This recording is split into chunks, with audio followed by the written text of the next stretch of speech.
Welcome back to the Holy Hot Honey Hour, where we get into the sauce with the people that make food culture what it is. I'm your host, Matthew Zeiss, with my co-host, Garrett Klein, and today's special guest, the chairman of the Pizza Peel, the George Washington of modern-day Mount Rushmore of pizza, Mr. Scott Wiener, man.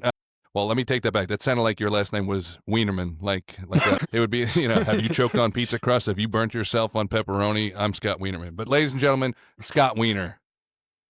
Thanks you so for much having for me, your time, guys. Scott. Are you kidding me? This is Dude. a delight. Delight to see you both. Man, you have been brought up. We have filmed. I think this is our 11th episode that we're just creating a tank to just launch with, and I think your name has been brought up on literally every episode. So Every single episode.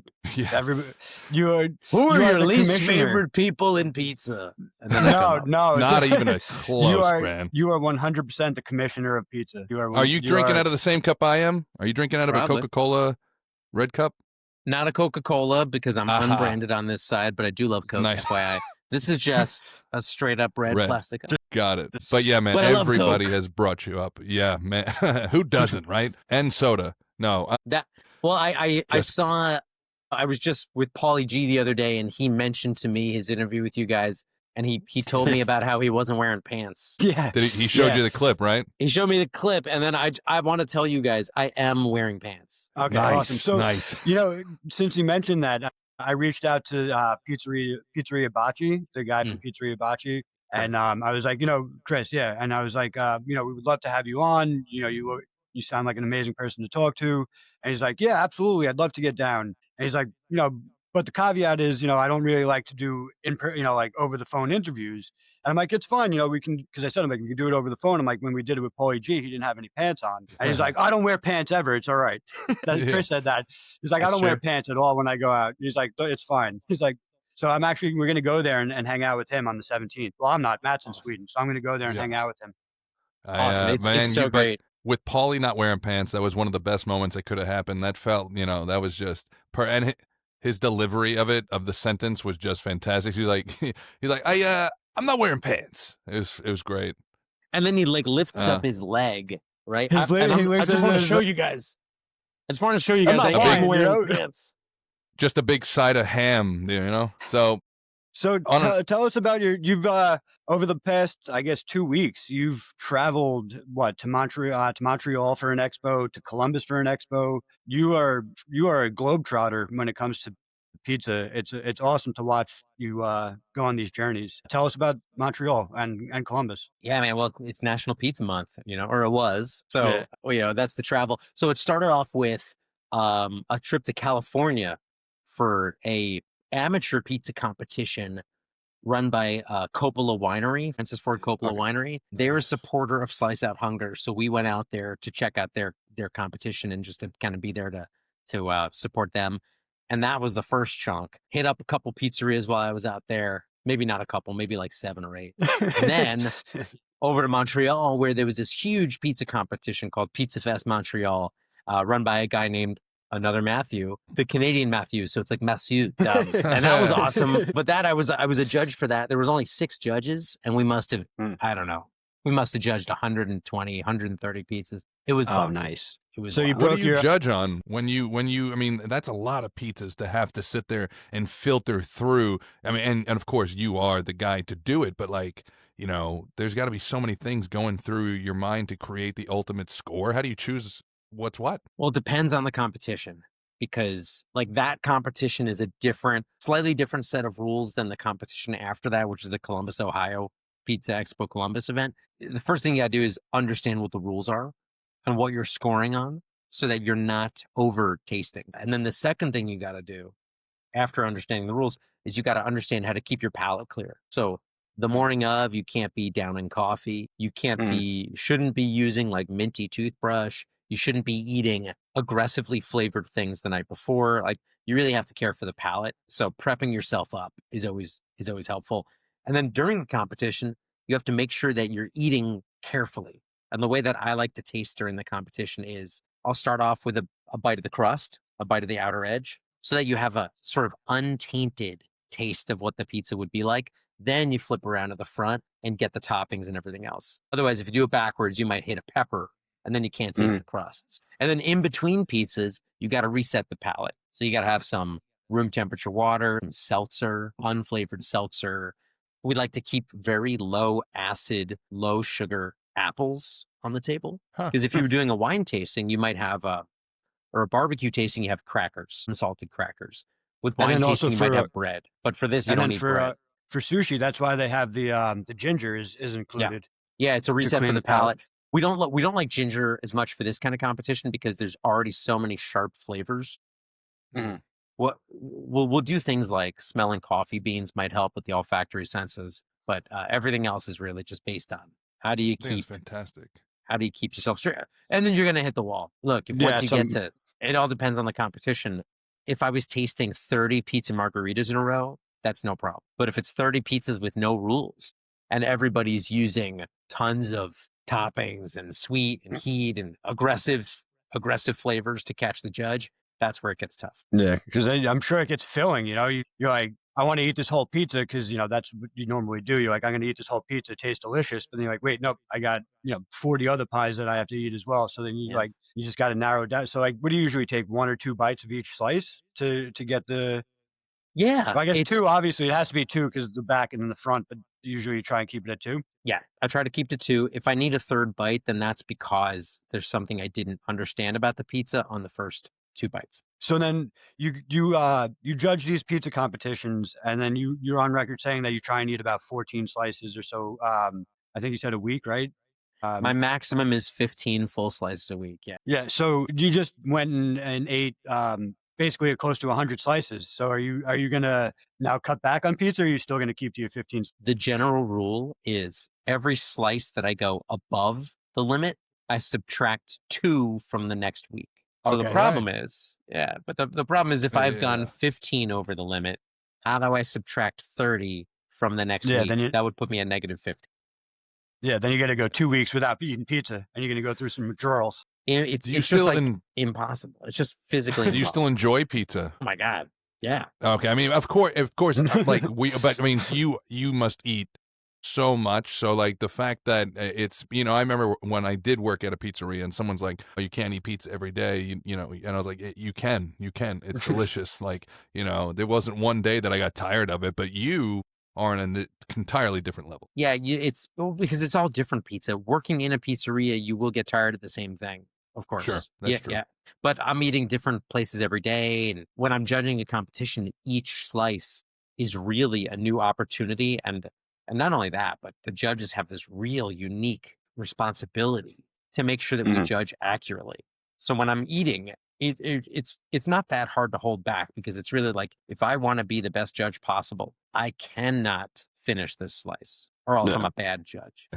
That's great. 'Cause That's a great method. For sure, yeah.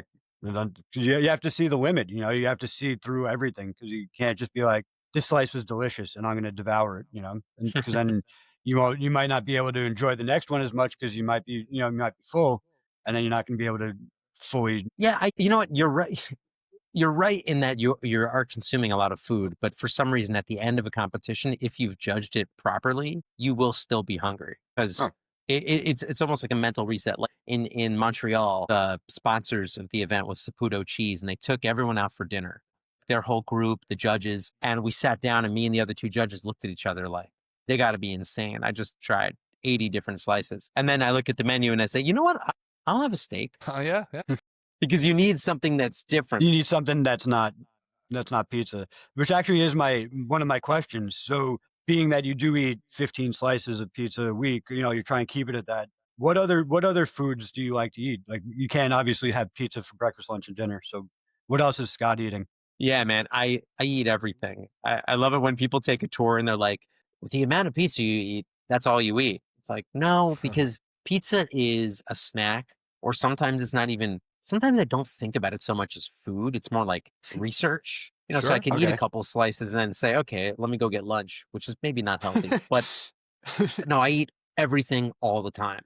So at home, we cook a lot of noodle dishes, like a lot of Asian Mhm. cuisine at home. And then when I'm out and about, sushi is like the opposite of pizza for me. So that's great. But I don't do sushi to take in. It's only like an Okay. out kind of thing for me most of the time. But I love barbecue, love barbecue. Yeah. So Can't That's go wrong great. with the good barbecue for sure. Do you like barbecue pizza? If it's done right, I like any pizza, Yeah, but sure, a lot of sure. times What are you barbecue talking? pizza is not done right. Are you talking about barbecue chicken pizza, or are you talking about like pizza on a barbecue? Because I just saw this guy. No, I meant barbecue chicken pizza or whatever. Because Could be I don't pulled know. pork. I don't know if you. I'll send you the video, but I just saw this guy, and I'm pretty sure he's in Manhattan somewhere, cooking on the beach, and he cooks on top of a barbecue, and then he puts a pan on top. He puts a bunch of hot oak on top, and he cooks a pie, and he just makes a bunch of. I don't think he sells them, but I think it's more like a personal thing. Have you seen that guy? I haven't seen him, but somebody just told me that they tried that method with the 2 sheet pans and you put it in a campfire. Sounds fine to me. I mean, heat is heat. It's it's probably gonna be good. So I'm Yeah, I gonna mean, I'm jump sure in. it's Oh, good. go ahead. No, sorry, I'm sure it is good. It's just a different method of cooking, and it's cool to see him on the beach, like out there, cooking a pie. Just shows it can So be I'm going done to jump anywhere. into it like a different, not necessarily pizza question, but it's around it. So you've spent thousands and thousands of hours studying pizza, gone on all these tours. If you strip it all back, what is the truth about human behavior that you've learned watching people eat slices every day? People reveal their true identity by the way that they eat a slice of pizza because it's a very different personality trait of somebody who always defaults to doing a full fold and somebody who defaults to fork and a knife. Every single one of them, the default way of eating a pizza, like the first slice of a pizza tour, is a real key into somebody's soul. So I love I watching love that. and I just love watching it. Then you see that the freak flags come out because then you see people who they don't say anything, but they'll cut the crust off. And then I'll watch them as they roll the crust into the slice lengthwise and then pick it up and eat it. And then I'll just Whoa. watch them quietly from behind a bush. And then at the end, I'll say, that was exquisite. It's like a little pizza burrito. Yeah, and then you ask somebody about it, and it's like they just blacked out. Like they don't know. They say, "Oh, did I do that? Wait, really? Have you We tried it all that have way? these ways." Yes. Oh my god, of course. As soon as I saw that, Was I it did. good? It's not for me. I'll tell you why they No. did it because we had Okay. this like long talk about it for about 3 hours. The whole tour was talking about this, and it's because, and this is what I love about the psyche thing. It's because they don't like the crust, but they Oh. don't want to waste the food. So the way of Okay. making it edible, and I've seen other versions of this, the way for them to enjoy it, to eat it and make it edible, is to roll it up in the rest of the pizza. Okay. That's a very Makes sense. interesting take. I It's respect actually it. yeah, Selfless. it's genius. Actually, I don't know Yeah. astrology, but I'm sure that somebody who knows that stuff would say, "Oh, it's a classic Virgo" or something. You know what I mean? What is, I mean, you said that these things tell stuff. What does, in your eyes, what does the straight fold mean? Like, because, for me, it's always depending on the type of pizza that's in front of me. Depends on how I'm going to eat it. But if a go-to is the straight fold, what is the horoscope, the pizza scope from there? Yeah, Matthew, you're a different kind of person because you respect all the slices and you like take them for what they are. But the people Sure. who automatically go for the fold, Yeah. that's somebody who's they eat to live more than they live to eat. Okay. They're I was gonna say they're- they're in a rush. They're probably Yeah, in a well- rush. They just want to get going. yeah, and they can't get out of that. They also are trapped by thinking that pizza is a fast food. Yeah. So you It don't can be. get, It doesn't have to be, though. of course, but anything could be a fast food. The fact that pizza can be a fast food doesn't mean it always is. And those of us who No. think that it always is are not going to appreciate the finer pizzas out there, which is fine. You don't need to. But when you do the full fold, you're not getting a full sense of flavor and texture. You're really getting bread on top, bread on Yeah. the bottom of your mouth. To me, it's the least ideal way to eat a slice of pizza. But Yeah. as you said, if you're in a rush, Garrett nailed it. Like you see it in the shop. People grab it, they're eating the slice, they drop the paper plate in the garbage can on their way out the door, and then that's it. Yeah. Oh yeah. We Dude, have the so other many day- people that go are ahead. like, sorry to cut you off. Dude, we have so No, many no. people that are like, just put it on wax paper. Don't even worry about it. Just put it on the wax paper. And I'm like, you want the hot slice in your hand on wax paper? They're like, yeah, it's fine, no problem. I'm like, okay. Yeah. No problem. I just the other day I had a pizza that I made pizza at home, and I had to go to the store real quick, and I grabbed 2 slices and I John Travolted it on the way out the door because it was a rush. It was the first time in my life I ever did it, and it was purely because I had to keep one hand, I had nothing to go by, but that method is also, I mean, that's horseshit. I mean, I feel like, but it makes sense, I guess, if you're him, right? I did the same thing out of just instinct, and I guess that's what that was supposed to show, right? He's in a rush. He's got paint cans in one hand. He's concentrating on walking cool, and have you ever seen anybody do that in real life? Only Was that because the pizza of sandwich? the movie. Yeah, only in the movie. If I saw that in real life, other than my dumbass doing it, I'd be like, oh, this guy's, if someone's walking the street. But you're right. Like in Garrett, it's like the two open face slices, but just on top of each other, not sandwiched, but open. Not sandwich. Oh, okay. So and it says so much about that character in the film. Yeah. Because this is a guy he's eating to get the calories so he can go out and party and dance. Sure. And that's exactly what that character would do. Yeah. So I love it. Love that movie. It's not a thing that people do. Born from fire and sweetness, forged in flavor, fresh chilies, raw honey, real warm, aged to perfection, balanced by nature, smooth, rich, and just enough heat to keep it holy. Holy Head Honey, divinely sweet, simply spicy.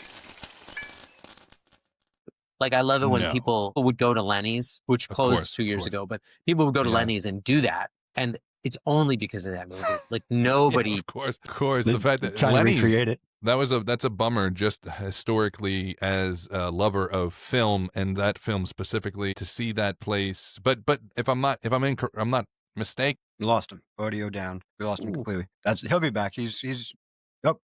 We lost. I hear you. I got you. But now we lost. There we go. Nope. Now we lost ping ponging. Matt, we now missed it's just you. the two of us. Matthew, come back.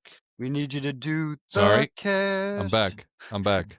Matthew came back. Great, Sorry, it's this monitor I have. I don't know what it's doing. It's a top of the line monitor, but it's still causing issues. It's that Swedish top of the line. That's the problem. Yeah, maybe. So I was gonna say, though, if I'm not mistaken, John Travolta was there for the closing, wasn't he? He was, which is fantastically cool. I mean, nothing puts a cap on that like him being there.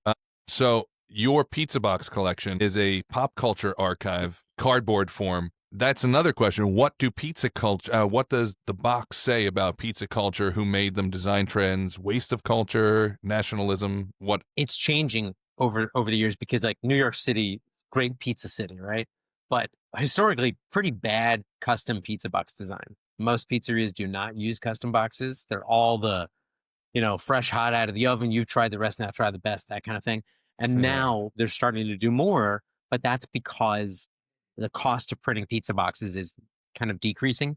It used to be that you had to print with flexographic printing, which meant that you buy printing plates, one plate for each color, and then it physically prints the boxes. And now you can do digital. And if you're buying digital, it means you don't have to buy that multiple $1,000s printing plates, and you don't have to do long runs. You can do short runs, digital print with no setup. And so now more people are doing the custom. But if you just take it at face value, the design elements of the box are a reflection of the culture. So what's happening is so different from what's happening in Japan, which is so different from what's happening in California. So I love it because they're reflections of their places. It's awesome. Just seeing some of the design, the one I sent you yesterday, I think, that like 80s or 90s marathon run. I mean, these prints, because I guess what you said, that there's a bigger print availability and option now. People have the option to make these fantastically cool designs. Mike's Underground, he had the what was it, Garrett? The Mary Jane the one? Mary Jane box. That is a beautiful, beautiful box. Yeah, I mean, I just love it. What is your, well, two things. What is your favorite in your collection, and what is the like holy grail that you don't have yet? Well, the collection, just to clarify the collection, it's all print manufactured boxes. So it's over 2,000 boxes from 130 plus different countries. They're all in rotation at pizzerias. None of them are one-offs. So they are truly from places. Not every one of them is a custom box, but there's a huge part of the collection that's generic stock boxes. So my favorites are probably the generic stock boxes, because they're the ones that are like, 50, 60, 100 pizzerias have this. And what is an image that somebody went through the effort to design, even though it's not marketing a specific pizzeria? Because you would design, like, Vincenzo's of Levittown, you design a box specifically to let people looking in other people's trash cans know, come to this place. But the stock boxes are like, there's no reason to even have an image on it, yet they've done Yeah. one. So I have this incredible one that I got in the Netherlands, and it's an Italian box printed in Italy. And it's like Bart and Homer Simpson, but it's not really Bart and Homer Simpson. It's like a trademark infringement loophole type situation. And it's so beautiful. It's got like, they're at a wood-fired oven and Bart's skateboarding. I just like, to me, awesome. that's just so beautiful. Yeah. And the That holy sounds cool. grail is, you know what? I love trademark infringement boxes, and I really look for Disney trademark infringement because they're so litigious. Mm. I have one Disney box is from a cruise. Somebody brought it back for me. I don't have any, but I know they exist. These like trademark infringement Mickey Mouse boxes. That's Well, the right. stuff. That's fun, You man. gotta- That's Disney. Yeah, I get it. Are you a big Disney fan? No, I don't really care about Okay. Disney. It's just the box. Just a Yeah, cool box. that's a great answer. I mean, obviously, there's all these other boxes that are like limited edition. It becomes a ping pong table. There's one that Yeah, became yeah, a DJ, like a D turntables that Pizza That's Hut cool. UK did 10 years ago. And it hooks up to a Bluetooth, like it's got a Oh, speaker in Jesus. it, and you can hook it Wow. up That- maybe via Bluetooth. I don't know. But like, I'm that with you would be though. awesome. Like, I'm not a collector of them naturally, but like, I get it. The stock boxes. The only box that I had gotten because it was before my time and they re-put it out was the Domino's Stranger Things box that looked like old Domino's boxes. That was the only one I got because it That just was cool. it looked old. But what was I gonna say? Do you have in your collection the McPizza box? I have I have 10 marketing samples of the McPizza box, Wow. but I don't have any of the full size boxes. That's pretty cool nonetheless, though. I mean, have you had Yeah. that pizza? No. Have you? Nah, No, hasn't- No, I want to, but only because of curiosity. Like I'm just like that. Just the other day, I ordered from a website here because I had to. Was gingerbread Doritos. I swear to God, and purely out of flavor curiosity. My wife knows that I'm like this. If I see a flavor that I've never had, I'm like, I have to try it. Like I'm so curious, you know. And they were good. They didn't taste like gingerbread. They tasted like a ginger Asian cookie, and they're just marketing them as gingerbread. But so McPizza is not out of the line for me. I'd give it a shot. When we talked to Paulie G, he said he loves Elio's, and I'll mess with Elio's. I can't imagine McPizza being all that different, but Look, I would totally try it. I would love to, but Yeah. it never crossed I my know. path. there's like one in Florida. I think that's it. Yeah, you're right. I think there is one that was hanging on, but I've had former McDonald's executives on tours who have told me, oh yeah, that was such a disaster. They couldn't fit the pizza boxes through the delivery window, so they had to run them outside. So Hilarious. they pulled it because you just couldn't do it Of operationally. course. I mean, dude, they've Yeah, had it's everything. They had the logistics. McHot dog. They had the Yeah, McSpaghetti. I mean, it's Mhm. McPhoto. Did you know that they put out their own line of photos? What does that even Yeah, mean? they What do put you- out like little digital cameras. Like they put out little, not digital cameras. What I'm talking, disposable cameras. They put out their own line of disposable cameras called McPhoto. So they were just trying everything, man. I mean, they didn't stop, which is crazy. Okay. But McPizza, I like the aesthetics of the original logo for it that looks like the neon gaslight. Then they changed it to the sideways M's, and then I The was out. sideways M's, yeah.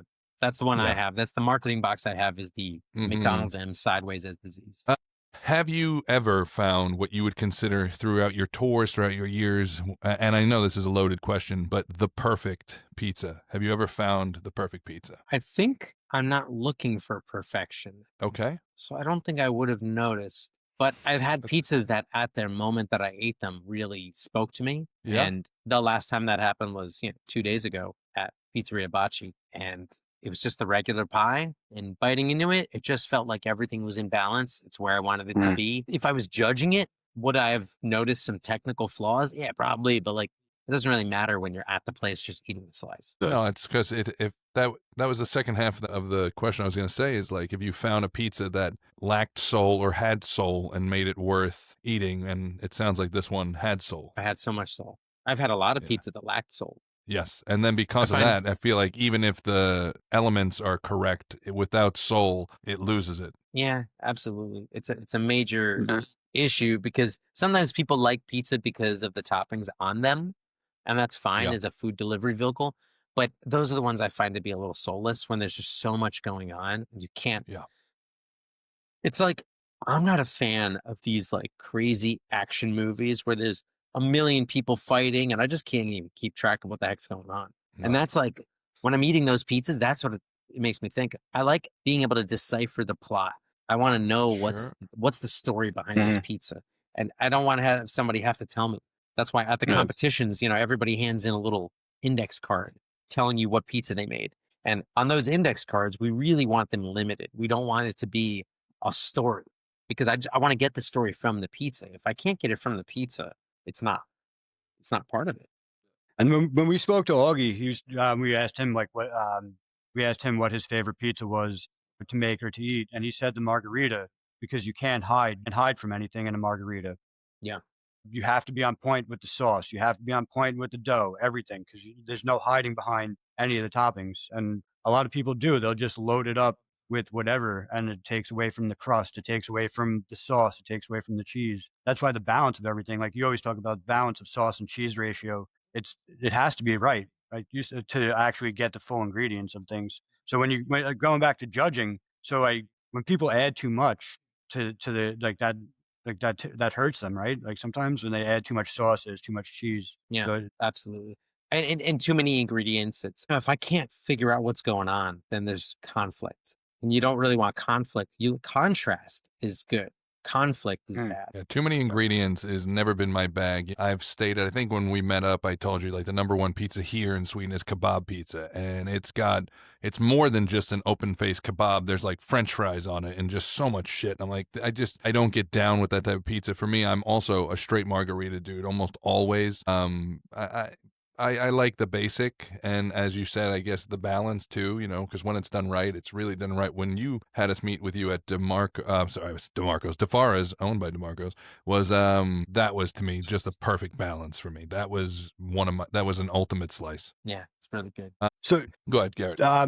do you have being that you eat about 15 slices a week, do you have a spot that if you pass, you're like, I have to stop in here and I'm getting a slice, even if you are over the limit or it's not possible, it might not have been on the radar? Not really. I guess if I pass by any place that I like, there's a decent chance I'm going to stop in for a slice. Like my neighborhood, there's a place called Lo Duca. And if I'm just over there and I'm even mildly hungry, I will probably grab a slice of their grandma. The grandma. Which is great. Yeah, it's really good grandma. And it's kind of like an under the radar place just because it's in the middle of a plaza, a subway plaza, so you can't see it from the street. And the guys who run it, it's a family, they're great people. And that slice is just great. And it's one of those resets. I also like sometimes going to a place that's not overthought. There's a lot of great pizza out there right now, but a lot of it is intensely thought, meaning 7-day fermentation and my hydration's 81% and all the stuff that you're like, all right, but can I taste it? Does it matter when I actually eat the pizza? And a place like Lo Duca is like, we make pizza is what it is. And it's comfortable to eat. And you don't have the weight on your shoulders of, I can taste that this is 1849 sour. That's awesome. Do people get nervous when you come in? I hope not. I'm not that big. I'm not going to beat anybody up. You're the ultimate. I don't think you realize how big you are, though. Like, I think does. maybe that's you. I don't know. I think it's part of being so humble. I think he meant I'm not physically big. Isn't that what you meant? Yeah, that's what I meant. Is I'm not physically. Yeah, I'm also so. not. But you are. I'm also not a reviewer. Like no, but I mean, but you're such a scientist and educator, man. Like, if me as a designer or like a graphic designer, if an artist were to look at my work, like it'd be like, or a real art intellect, I'd be a bit, weary of what they'd say. So for someone like yourself, who's so high on the totem pole, it's just, I could see people being like, oh man, I hope he fucking likes it. Not in the judgy way, but, in a good way. Because sorry to cut you up before. Because when we spoke to Rob from Talio's, he had we had brought up him not getting such a great score from Barstool, and we had meant like, in my personal opinion, if you were to come into my shop and say that like, oh, I score this, which you wouldn't, that's not your style. But if you were to give it a score, it would mean more.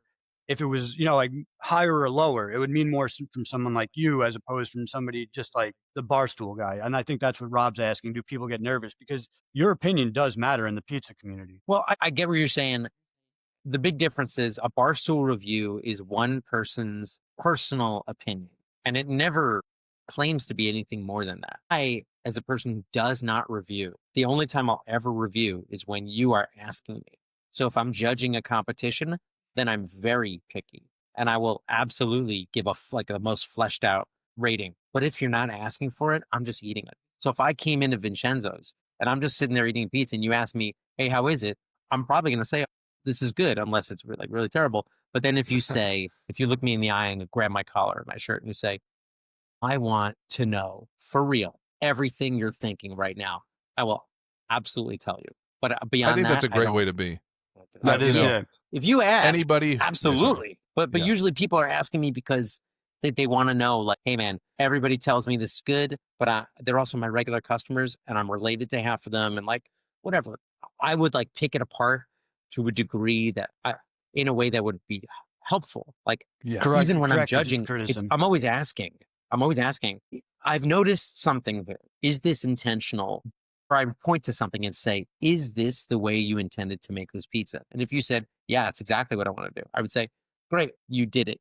But if I point to the side of a pizza, and you know what I'm talking about, if I point to the cross section of a pizza and you see that the edge is puffy and then it slowly tapers down to the point of the slice, the center of the pizza, I would ask you, is this intentional? And then you're probably going to say no. And then I would say, well, so you understand what I'm pointing at, which is that the stretch is not a great stretch. You spent a lot of time in the center. You're not accentuating the edge, which is why you get an uneven bake. That's why the center flops down. Whereas a Barstool review might say, oh, this is a floppy slice. I would come in and say, it looks to me like here's what you did. Here's what I think you wanted to do. And you tell me if I'm on the right track. And then my guess is that the next pizza you make is going to be better. Yeah. It's not going to be a mystery about like, this guy just has an opinion. It's not an opinion, really. I'm trying to keep it as objective as possible. Yeah, that makes a good judge to be, and you're a people person. You're not aiming to be, be rude for likes. You're not, you're looking to be constructive, which is a great way to be. You're the person. You're in a position of, as I mentioned, educator, and there's no doubt. Again, you've been mentioned on every single episode because of where you stand in this community. Yeah, your opinion on that would be huge, and sounds like you go about it truly just the right way. Well, everybody who ever competes, they know that they can call me after. And I get people the next day saying, hey, let's set up a call. Tell me what you really thought. Pick it apart. Tell me what I did wrong. And I judged something recently in New Jersey where the winner called me up that night and said, hey, give me the feedback. And I'm thinking, you won. Most people who win just say, oh, well, I guess I'm the best. But no, this guy said, I know I won, but that was just out of that 25 pizzas. Tell me, pick it apart. Wow. And I had some comments. And I said, if you open the door, I will be happy as long as you know that I'm not coming from the perspective of telling you what to do, coming from the perspective of telling you what I'm reading. And then I like to ask questions. And I remember asking several questions. Is this the way you normally do it? Was this intentional? And a lot of those things, it turns out that this particular pizza maker, those items that I was picking on were changes that they made that day out of fear or being in a rush or whatever. Like you could tell when eating the pizza that these are not your normal thing. I respect that person for also being like, yeah, I won, but I know there's things I can do better. That's a professional for sure in any field. Yeah. Absolutely. So with that being said, you've toured every borough, right? For years, you've toured the country. Can you taste New York's shifting identity in its pizza? Like, has gentrification changed the crust? There's always been a shift in identity of pizza in New York. It's just happening a lot faster right now. So the biggest shift in pizza ever in New York history was the introduction of the gas oven in the 40s. And that was a big shift because everything before that was these coal-fired pizzas. And then after that, it became this tiny 200 square foot pizza by the slice kind of thing. So that was a huge shift. And the reason that you don't read all these articles written in 1948 about, oh, they're ruining pizza in New York is because it wasn't sacred at that time. Pizza became sacred because of the gas oven. And then only because of its growing popularity did it then become coal-fired pizza became retroactively sacred.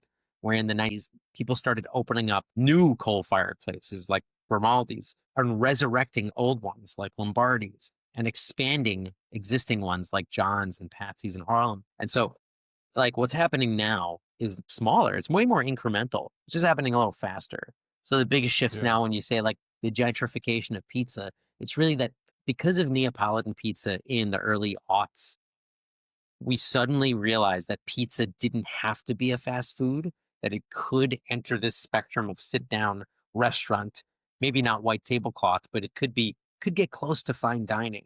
And because of that, it's now kind of, I picture it like a big river of inspiration. And now there's all these little tributaries that are, oh, well, we could do that with a slice. Why can't we make a slice pie with a better flour, longer fermentation, more post-bake ingredients that are more interesting and going to give depth to the slice? We're suddenly eating pizza not just because we're hungry, but because we're looking for something interesting.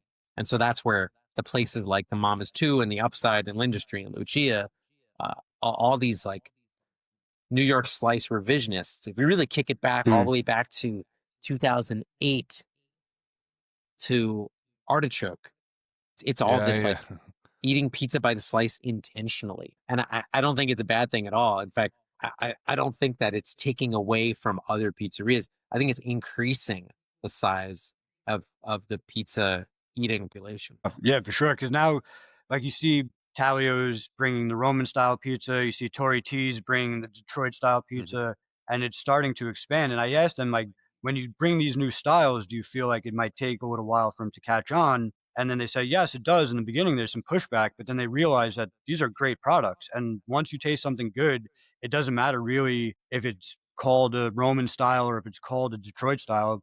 At the end, they just want to eat something good. And you see that shift because people are starting to bring, different styles, but they're also the higher fermentations, the imported flour and stuff. Like when I first started, Matt, you've heard this 100 times. It was just, the all-purpose flour, the bleached, bromated, very simple recipe. There was no like science to it. Now it's super hydration, long fermentations and stuff.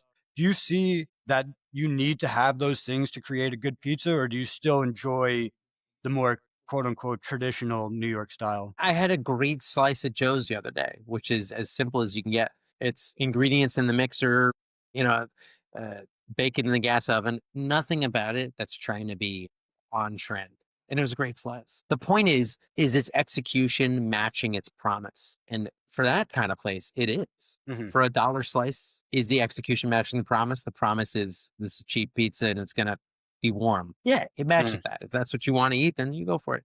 And then the promise of these other styles is that you're going to have an experience with pizza that isn't your standard everyday slice. And that's why places like Talio exist, because it's a higher level of pizza. You'll pay for it, but you know what you're paying for. It's worth it. Crafted from raw honey and fresh chilies, a balance of sweet and subtle warmth, aged with care to deepen every note, paired with cheeses and charcuterie, glaze across golden fried chicken, drizzle over wood-fired pizza, a touch transforms everything. Holy hot honey, divinely sweet, sinfully spicy. That's a great thing to say. Does the execution match the promise? That's a wonderful way to look into not just pizza, but many different aspects of food. Well, Matt, anything for really you, in design, your whole mission is to design something so that you can create the promise. So if it's a product or a company, whatever, you know what the vision is for that product or that company. So then you go the other way around. You say, how can I create a promise in this branding that you're already delivering on? So same thing. I love it. I think that's fantastic. And with that promise and execution and judging slices and such, you recently went to Italy. And if I'm not mistaken, right, you went to, I don't want to say the name because I'm going to butcher it, but it was like the oldest pizzeria, right? Opened 1738. Didn't you go there? Are you talking about Port Alba? Yeah. Yeah. Did you go? Yeah. I don't think I ate there this time. But usually when I go to Naples, I'll eat at Port Alba because it's old place. The pizza is great. And they'll serve you a pizza portafolio folded and you can eat it on the street. But you got to get there early in the day to eat that. Okay. If you get there after 11 o'clock, you can't get it. Or they're sitting and they're just stale. But that place is cool. Is it now where would you actually, now, is it Is it a unique experience? Does it taste like other pizzas you've had? It's Neapolitan pizza. So when you're in Naples, or every pizza you eat has this emotional tie to the place. And so it's almost unfair to talk about it without qualifying it as like knowing that you are in the birthplace of pizza and that Sure. every pizza you eat there just feels great. Yeah, I bet it does. I bet the So experience. I haven't gone there yet. I'm going to. I'm not far away, of course. Yeah, you're right by it, man. I'll be there I go in June for the Caputo Cup, which is a great competition. And then I'll be there next year in 2026. First week of September, I'm doing like a full week pizza tour in Naples. And then we're doing it again in November. So it's going to be like a But you'll full be week there of in going to June. pizzerias. I'll be there in June. Maybe I'll try to meet you over there. That'd be fun. I'm down. I'll convince my wife. She doesn't need much convincing. She's been there many times. She's from Europe, so for her going to Italy from here is like, if we were in New York and be like, oh, we're going to go take a trip to Ohio. So, go ahead, Garrett. Oh no. So obviously New York style pizza has this allure that it's, you can't match it anywhere. And then people swear it's the water, the soft water, the minerals, all these things that attributed to it. You've had pizza all over the country, all over the world. Is that accurate where it's because the water, is that the reason? I'm sure you've had pizza that's amazing other places. What is it about the New York slice that has that allure? There's nothing about New York physically, like in terms of water or ingredients or anything like that. There's nothing that means that the pizza in New York is better than the pizza anywhere else. It's just that culturally, pizza is such an important factor in New York City. There are so many pizzerias. The pizza is always fresh because there's so much foot traffic. Those are the elements. It's like a city planning reason that pizza is great in New York. Also, there is something to be said for the fact that historically we've gotten flour products from the buffalo mills, which are usually higher protein flour milled into buffalo mills for General Mills. So our pizza in New York has always gotten that. Whereas in the Midwest, you're getting a lot of winter wheat, which is lower in protein. And therefore, it's not as strong and sturdy. You don't get the same chew. So like there's physicality about New York that does make the pizza slightly different historically. But it's 2025, baby. You can do anything you want now. This is I just think it's crazy to say all that without then reminding people that you can get any ingredient anywhere you want. On the internet, I can order you all the ingredients that people use in New York to be shipped anywhere. And the water is not a necessary piece of the puzzle. Because you see these, they have that filtration system that they'll go and they'll set up. They'll attach it to your soda stream, your soda fountain, and it'll filtrate the water to make it mimic a New York water. And people spend thousands and thousands of dollars to have that put in their shop. Like I feel like it's a scam. Yeah. I don't think it's a scam. Like, I don't think there's anything wrong with. No, I mean, a those water scam might be the systems. wrong way to put it, but I feel like people are tricked into thinking they have to have that water to produce the best possible pizza. I think, well, look, with water, the question really comes down to, well, what effect does water have on pizza? So the first step is, and I'm saying this because there might be people listening to this who don't make pizza for a living. We're talking about dough. Water is the catalyst for all biological reactions in dough. So when you have flour, salt, and yeast, they do nothing if you don't add water or some liquid. So you add a liquid, and that means that the proteins in the flour are going to start to link, which creates strength through gluten. It means that the starches are going to start to break down. It means that you get enzymatic reactions from amylase enzymes in the flour that start to break down the larger sugar particles into smaller ones, which then the yeast can metabolize. So like water is very important. Okay, so what does it really matter? Higher mineral content could strengthen the gluten network, depending on what those minerals are. But New York's mineral content is very low. It's around 44 parts per million dissolved solids, but it's not the lowest. I've tested water in everywhere I go. I test water. 17 parts per million in Portland, Oregon, 400 parts per million in Los Angeles. It was 298 in Montreal. It was 157 in Columbus just this past week. That doesn't mean that the pizza is going to taste any different. Really, what it says more than anything is that even though on paper, higher dissolved mineral content may strengthen the gluten network, in practice, those effects and the other effects of water might account for 2 to 3% of the final pizza. You got the other 97 to 98% to deal with. While it's important to have water that's potable, like in Florida, water's pretty bad. You got to do some filtration, but matching it to New York standards is not the key. You got to know how to make pizza and how to sell pizza. That's a bigger key than having a water match our pH, which our pH of our water is not ideal. It's slightly alkaline. And for pizza, on paper, yeast likes slightly acidic substrates. So that's why, like your sourdough starter, you can know it's ready when its acidity is exactly at the space that you want it to be. But if you're using like a bottle of alkaline water, it's not, it's going to be potentially worse for your dough. But the final outcome could be the same if you know how to handle dough. So Yeah. you as a baker, Garrett, if you know how to handle dough, it doesn't really matter what water you're using. As a 1-to-1, you're going to see a difference, but like a good baker can overcome a slight difference in water. Gotcha. I'm going to take a backtrack for 2 seconds. Actually, let me touch on that real fast. I know you teach at Pizza University. Have you ever? Have you ever? Maybe you do, or I don't think so. Haven't seen it. But have you ever published a book? Do you ever intend to? Would you? I have a book about pizza boxes. Okay. But that's it. It's just about the pizza boxes, history and the art and all that. As a designer, actually, you would love it. I got to send you a copy of it. Please. And then publishing a book about pizza in general, I would love to do that. And I've been thinking about it for the past 10, 15 years. No, that's false. 20 years. My problem is that I don't know if I would ever finish editing. I'm not. There's too many chapters. The Science of Pizza by Scott Wiener would be perfect, man. I mean, we'll see. Maybe. Yeah, but you know what? I mean, I truly would. I want that other book. I would love to have that. I mean, as a designer, I really freaking would, man. Designing fake pizza boxes, I've done it for different projects and things like that. It's one of my favorite things to do.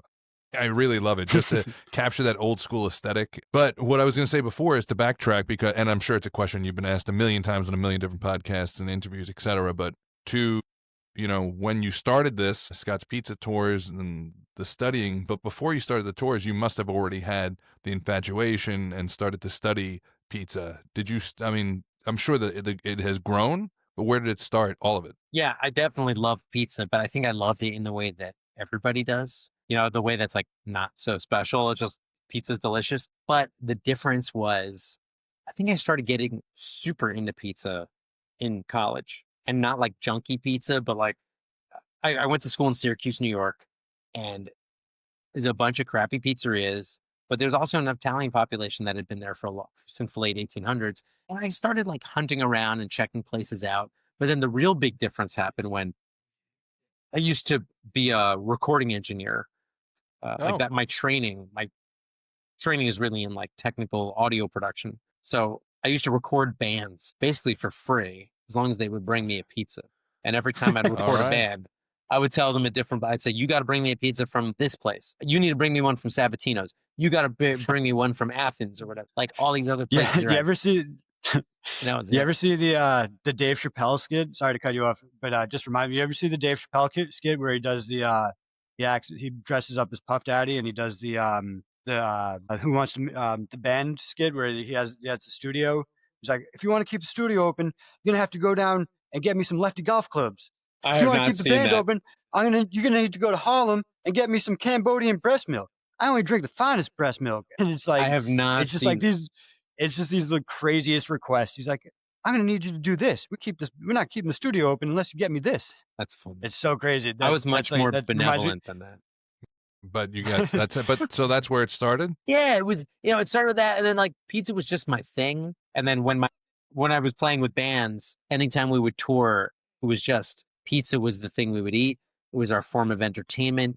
I kept journals of. I got to show them to you sometime. They're in a cabinet right over there, like diaries of all the pizza that I was eating in 2002, 3, 4, 5, and they're wild. They're just diaries of like, here's where we went today. We had 3 slices of this and 1 of that, and they had a funny oven. And this is like me starting to ask questions. That's fantastic. I developed this logbook, and then I started reading pizza magazines, like sitting on my desk right now. Like I started reading the new issue. Yeah, I started reading those pizza magazines around 2004, maybe 5. And that gave me a whole vocabulary. And then when I would go into pizzerias and ask the right questions, I would get serious answers. And then that's what ballooned into doing pizza tours. That's So I had visited cool. I mean, hundreds of hundreds before I ever started running tours. Just hundreds of pizzerias around. it's funny to think that Scott's first pizza tour was just for Scott. You know, I mean, Well, that's a pizza crawl. Haha, all right, That's a pizza different. crawl. Pizza tour is guided, educational, it's planned. Yeah. A pizza crawl is when you're just out there checking out pizzeria. Do you ever host? out there. Do you have a pizza crawl? I used to a lot, and now I just do them. I mean, I just did one in Montreal where it's really like, hey, I need to get a lay of the land. What's the pizza scene like? Here's 15 pizzerias on my list. Let's go. It's not a tour. Got to be no, but it's got to be Mhm. fun for someone like you who then doesn't have to educate those on the crawl. Yeah, and Although it's you really might- fun because I'm just there asking questions, and like the people who own the restaurants are happy to bring us into the back, and it's just like it's just checking things out. It's like, oh, what's your motive here? Like, what are you trying to do with this pizza? And then you eat it, and you're like, all right, awesome. The promise and the execution. So nice to see it. That's I mean, truly awesome. I would love to see those logs too, but I mean, true. I'm gonna follow up with you about that design book because that's right up my alley, man. I gotta go find them. Those logs, over they're here gonna be in somewhere. a pizza museum one day. Well, you know, it's funny. I did try to. Really, you should. When I mean, really, the torch started. Okay, I found it. But I'm in an old cabin. Perfect. They're right up here. Here's This a is tour. this is two now inside the mind of a pizza genius. We got to see the workings of the Augie dough mechanisms. When we had Augie on, he took out his. That's Man. awesome. A friend of mine made this for me. Wow.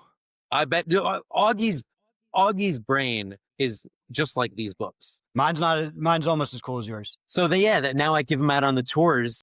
But seriously, Garrett, that's like so freaking cool. this is what That it is was. amazing. And a friend of mine made this for me, and this was back in 2004. And she wrote on the front cover, Scott's Pizza Journal, pizza according to the expert, which, you know, of course, like, you know, this is just like a gag. It's a joke, right?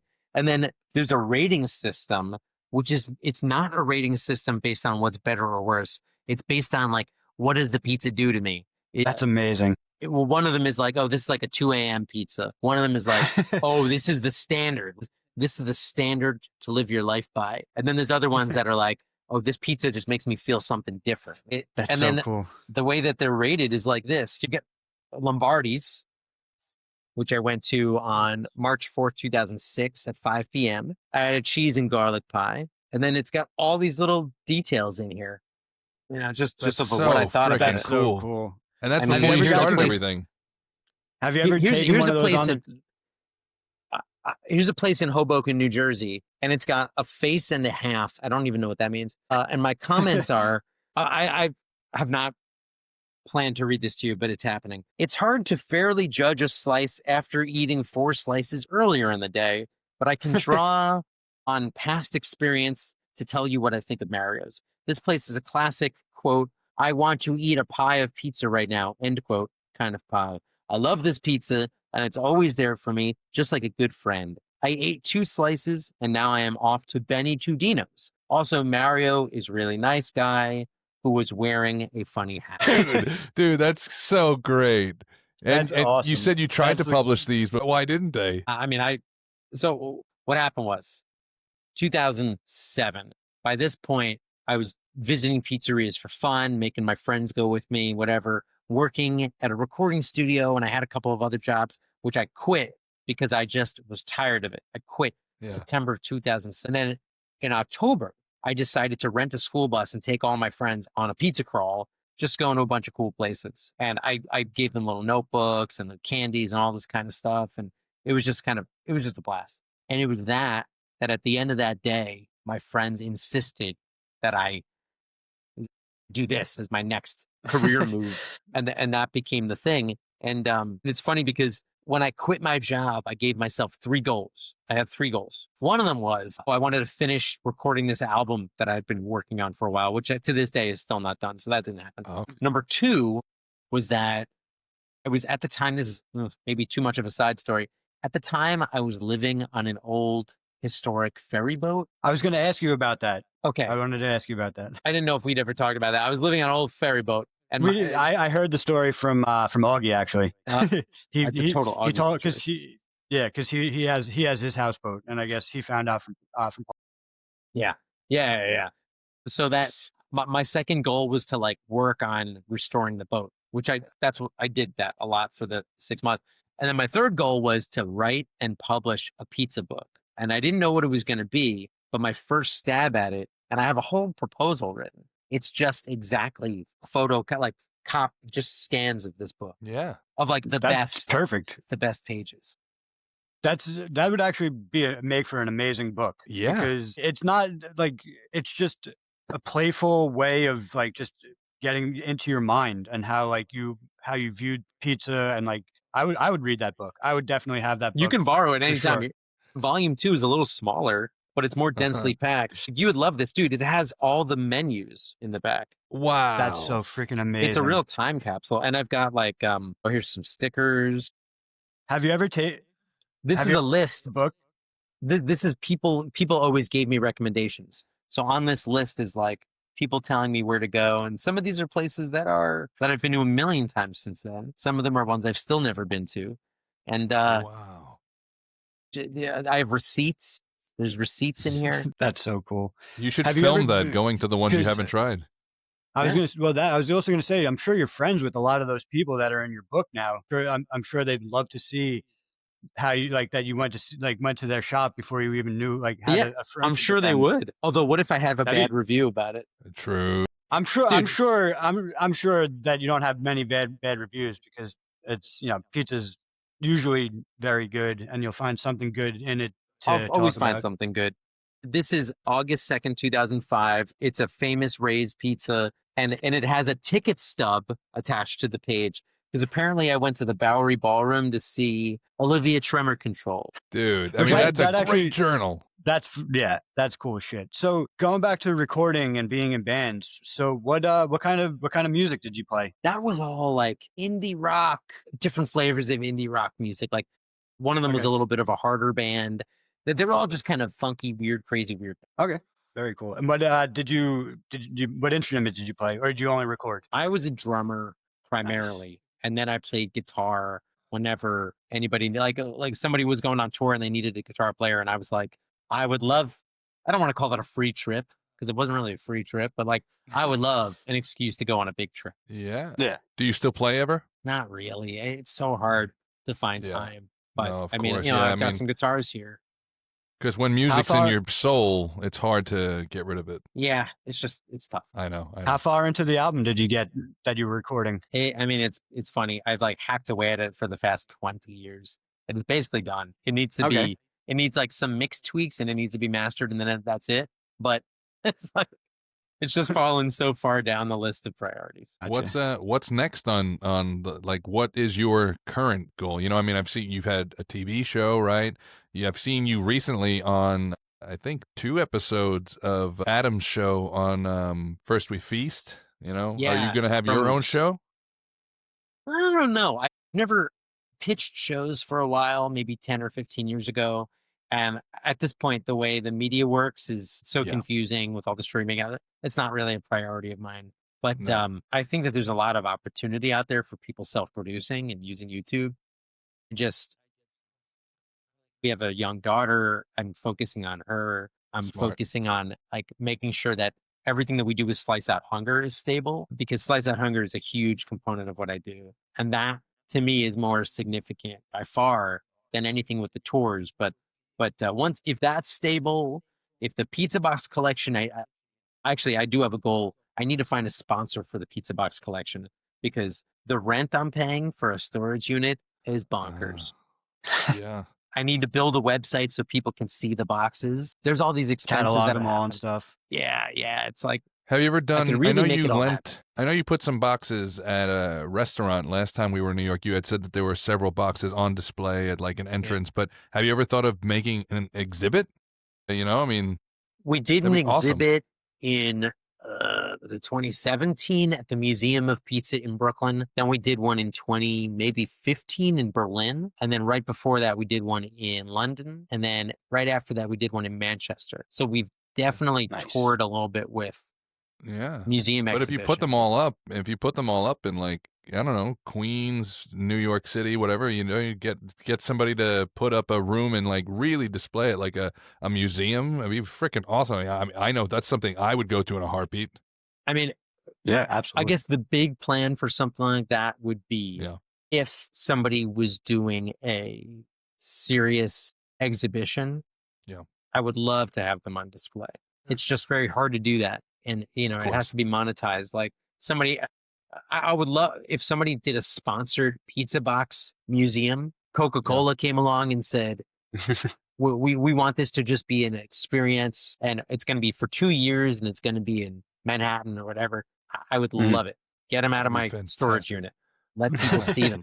But I You can't. should do it. I can't do it. get in touch with your buddy Adam, have him ask First We Feast and get them to put it together. I mean, that would be pretty cool. There's a Just bunch saying, of they're places pretty that big. could do it, but Yeah. pizza boxes are tough to deal with. Every time you fold them, they get weaker. Sure. Mm. So every time you touch them, the oils from your hands get on it. It's tough to keep that collection. It's Museum curation, insured. man. White gloves. Well, that's true. There is a potential museum exhibition that's in the works for next year. Okay.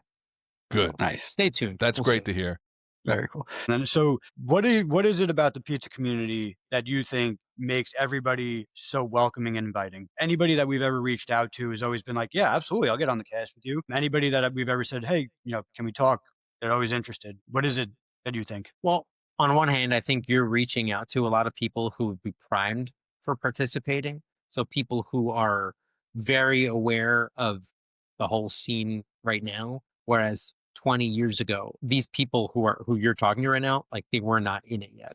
And maybe their families were, but there's a very old school mentality that's gone away or is really going away, which is, I don't have time for this. I don't have time for you. And now everybody's realized that you can make yourself better by communicating with other people. And it used to be I know what I'm doing. I'm set. No thanks. And now on Instagram, you can open up your phone and look at what somebody else is doing for their pizzeria and be inspired by it. And then we realize that we don't know everything. We realize that everybody else has something to offer. So by communicating, we all get better. And I think that's like a huge thing with business owners right now. And with people in pizza, realizing that what they're making is not just a way to get pepperoni in your belly. It's a bread product. So I think we're just living at a great time where the amount of information we have access to is developing interest. And now you get all these people like Augie, who's like constantly tinkering. I think it's even though social media has a tendency to make people feel self-importance, it's also humbles a lot of people by looking at what everybody else is doing and seeing like, oh, wow, that's, nobody has to hear me say out loud that I'm impressed by this other thing I'm looking at on my phone. So I think, that's kind of cool. I don't know. What do you think? Do you think there's a big reason for it? I always chalked it up to, it's just one of those things that pizza's always made everybody happy. And like, if you have a pizza box in your hand and you're going to give somebody pizza, they're usually very happy to get that pizza. And people gather around a pie. You can feed 5 or 6 people at a time. So the community it's kind of like a foundation of just what the pizza is in itself. And then I think the community is branching off of that more now because, like you said, it used to not be like that. I remember I went into a pizzeria in my area and I asked them, "Oh, this pizza," and I said, "I'm like, this pizza is really good. What cheese do you use?" And they refused to tell me that they were using Grande mixed with Polio. And it's like, all right, but that's what you and like 90% of the other people are. But it was so gatekeeping. And now, I guess I don't know. I guess like you said, maybe more people are second generation, third generation, and they have a different outlook. I think But it's I a think it's just the combination of community. both of what you said. I think, personally speaking, like looking at the community, but also looking at what Scott said, first off, we're in a time where all information is pretty much readily available to get. It's very, very at your fingertips at any point, whether you're at your computer, your phone. I mean, you can just ask ChatGPT and you're going to get yourself a bio of whatever it is you want to look into. So having a secret nowadays would almost be silly, but I also do believe what you said. Social media is so relevant. It's so much in your face. It's so important of spreading the word, this, that, seeing what other people are doing. I think it's both. You know, pizza is a thing of happiness, but I could easily imagine, you know, I didn't do it, but I could imagine 20 years ago asking somebody a question at Pizzeria in New York and the guy be like, what? What for? You know, I'm not going to sit down with you. You know, like, it's just, you know, it was a different world. Definitely. But with that said, guys, all right, we're going to put this to a close. That is a wrap for this episode of the Holy Hot Honey Hour. A special thanks to Scott Wiener for bringing the flavor and the fire. If you liked what you heard, share us, like us, put us out there to somebody who knows the way around a good pie. I'm Matthew Zeiss with Garrett Klein, and until next time, stay hungry, stay humble, and never go too long without a slice. Thanks, Scott. I really appreciate it.